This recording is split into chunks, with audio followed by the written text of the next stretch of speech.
you have been able to bring yourself back together again and continue on in this life that is full of challenges, but you are doing so wonderful. And I just want for you to share that part of the experiences as well. I don't really have much trouble sharing my experiences. I actually enjoy sharing them to help others at this point. Wonderful. So my experience starts when I was 4 years old to 13. I was molested by a Pentecostal priest who happened to be my mother's cousin.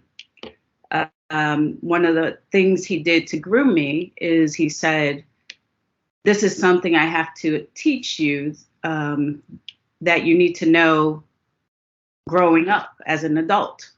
And I distinctly remember that statement. The reason it stopped when I was 13 is actually because I kicked him in the nuts, and he ended up losing one of his testicles. Oh, wow. I don't know. I just find that humorous at this point. Yeah. Oh, it's amazing you were able to do that. Thank God. Wonderful miracle, really. So sometimes I have my issues about, I always tell people I'm diet religion. And it's probably because of that. That's probably my trigger. Also family, families, you're supposed to be able to trust family. So that's pretty much where I would say, I don't even know to call it trauma, because I wasn't even sure at 4 years old that was a trauma. I didn't realize till I was older what exactly was going on. And then I joined the Marine Corps. And actually, let me backtrack from the Marine Corps. Let me go back to family. I grew up in an abusive household on top of it. There's a lot of physical, emotional, financial abuse. I didn't grow up great in New York City. It was a hard life. And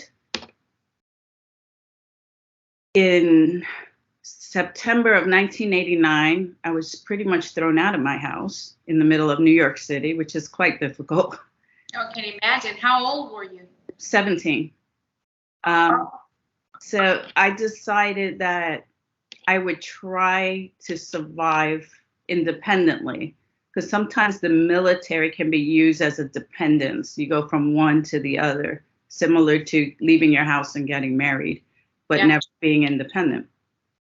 So I made it till I was about 19, and then I decided it was the right time to join. Obviously, I made a lot of mistakes in that 18 months, figuring out how to be an adult very quickly.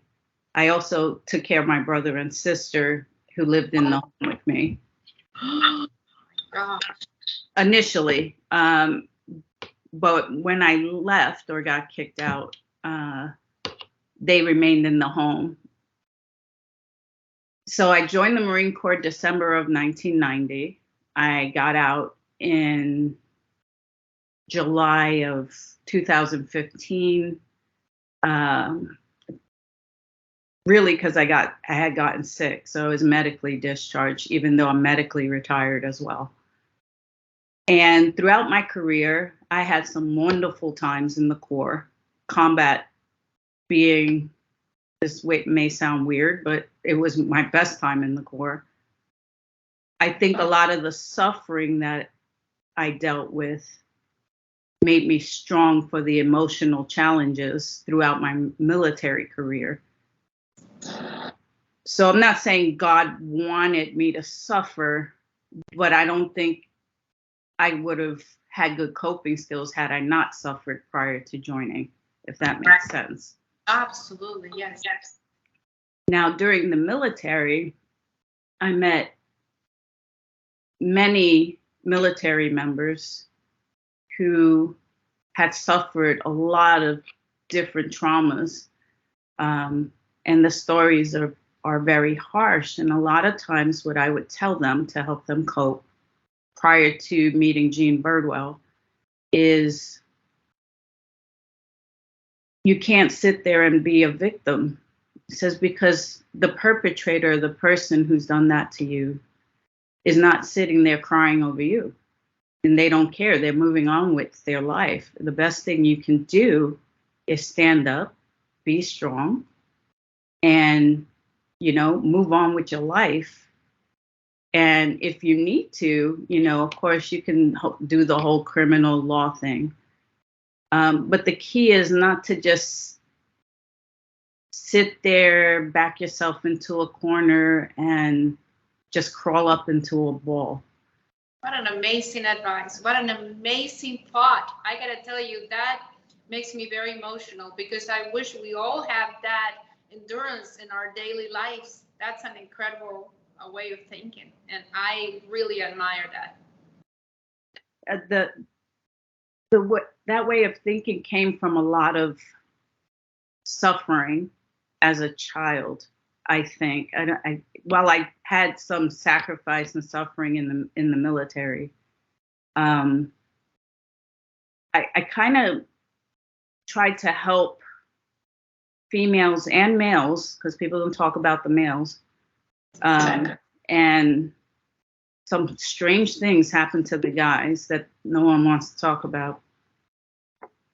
But the best solution is not to act like it didn't happen, to act like something has happened. Of course. To think about every detail of what has happened, and then to take that and create it into your strength. I think that's the best solution to come up with. Yes. Like I know right now I could stand in front of the person that molested me, and he would feel very small. Oh, yeah. Because standing up to somebody with confidence is different than them still controlling you after the incident has passed. Absolutely. And they're small. That's why they do that kind of stuff. They're nothing. That's what they are. They're nothing. They have no place in this universe. It's really about, abuse is about control, but it stems from their own insecurity or lack of confidence and narcissism.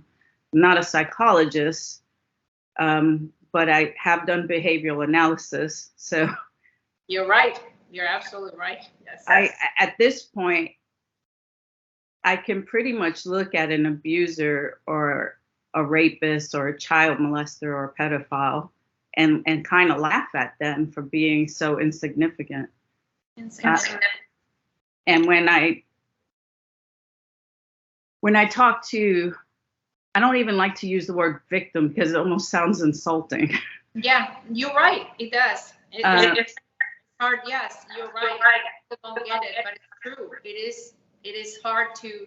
I mean, what other description? The survivors, but people don't get that, and I make the same mistakes, because you feel like that they have been abused, but they have survived. So no victims. You're right.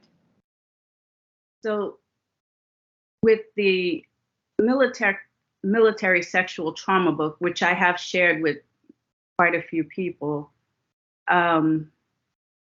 of course, they've talked to me about it. It's specific to the military. However, every person's trauma will be unique. So you can't create an exact rule book or guideline on how to deal with something. For people who have the nightmares, the best solution to the nightmares, and this is me also dealing with complex PTSD, and that has to do with combat related stuff.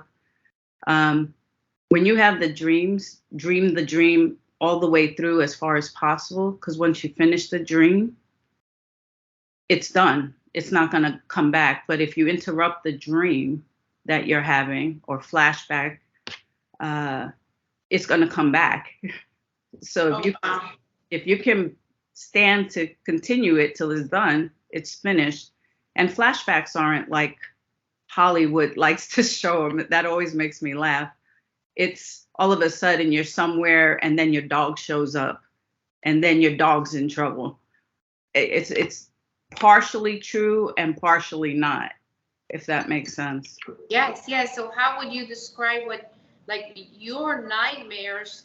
I mean, to control those nightmares, that, how have you been able to accomplish that? I have the best and most loving husband ever, because when I start having him, and he has them as well, and you move around. Most dreams, you're paralyzed when you sleep. You have the sleep paralysis. However, when you have PTSD, you might not have the sleep paralysis. And when I start having them, he lets me continue them as long as he's comfortable, if that makes sense. And then he gently wakes me up, because if you wake someone abruptly, they might start swinging at you. Yeah, exactly. That makes sense. Yeah. So he can see you physically having the nightmare. Is that what you mean? We can see each other having the nightmare, yes. We can physically see each other having the nightmare, talking, but it comes out in gibberish. In fact, I saw my husband having one the other night, and I let him continue until I felt I needed to wake him up. So he was actually talking like gibberish, like you said? Yes. My husband and I, we kind of parallel the same lines. We don't actually have the exact same duplication of life, as he's British and I'm not. He went to boarding school. Obviously, I didn't. I think it's God's irony that I marry an archbishop of the Anglo-Catholic Church when I'm diet religion. Oh my gosh! I need to ask you how you met, but whenever you're ready.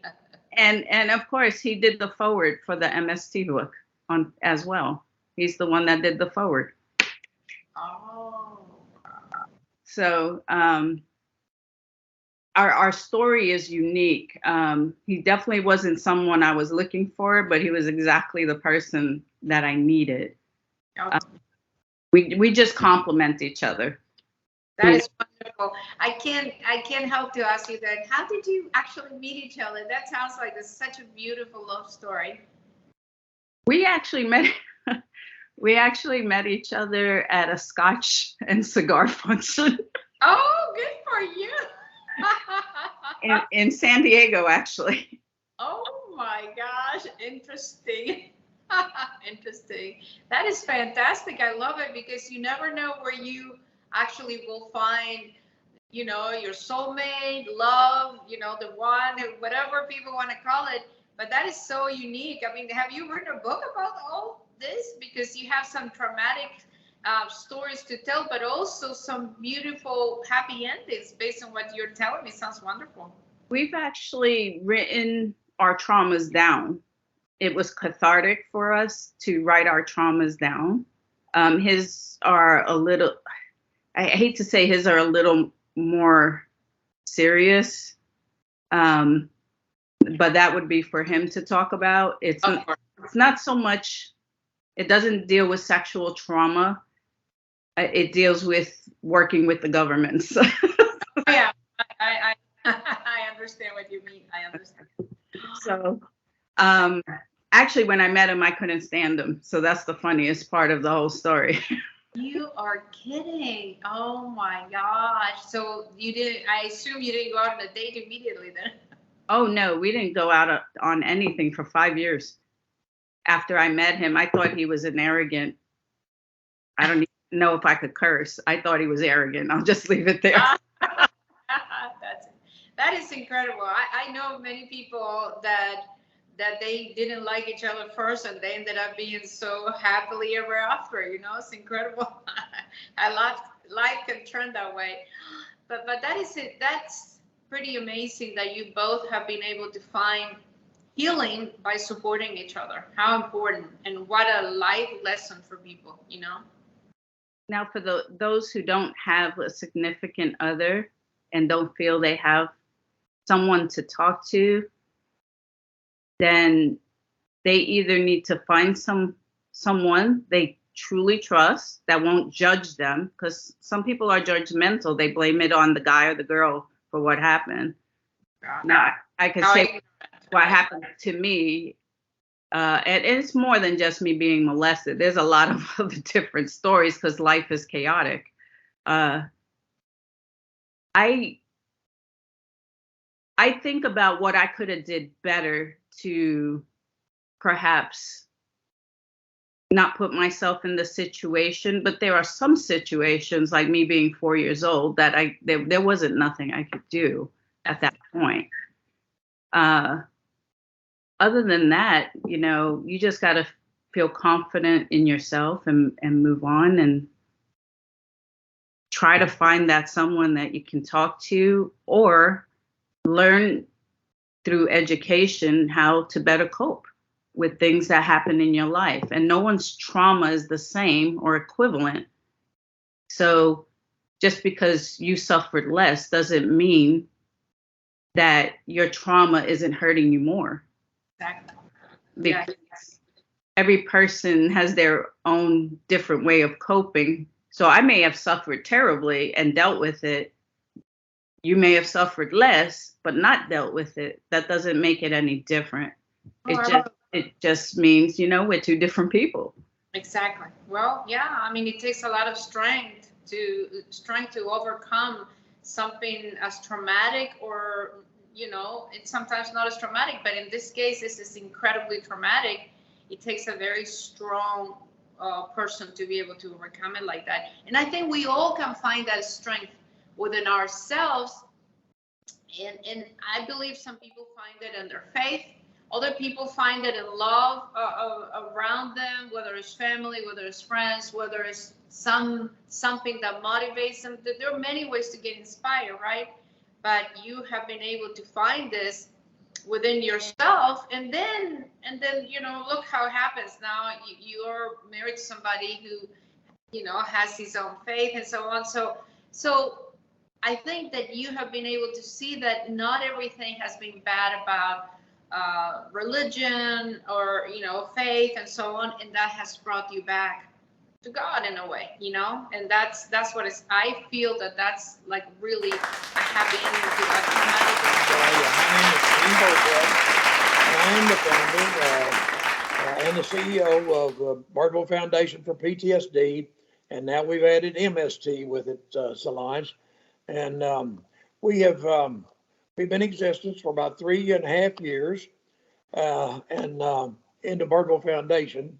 I had about 15 years prior to that in other foundations supporting PTSD and efforts and things. But we started this foundation about 3 years ago, 3.5 years ago now, and we are keeping busy. We have groups meeting and people doing a lot of one-on-one work. That's where we do our best work, on one-on-ones with them, but we're only limiting ourselves so much with just one-on-ones that we do group meetings. When we can form groups, we get enough people together in one location that we form groups, and we work with their PTSD. Solange, in the 15 years I've been in the MST PTSD business, and now the MST business, we've had I don't know how many hundreds, thousands of people graduate our program. And our success rate, to the best of our knowledge, and we try to keep up with them after they graduate, but anyone that has graduated our program, we have not lost the first individual yet to suicide. Oh, and thank God.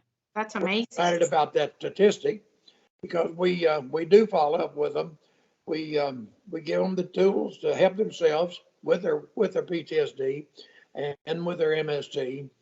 And show them how to deal with it. And like I said, our program has been tested for years, and it very definitely works.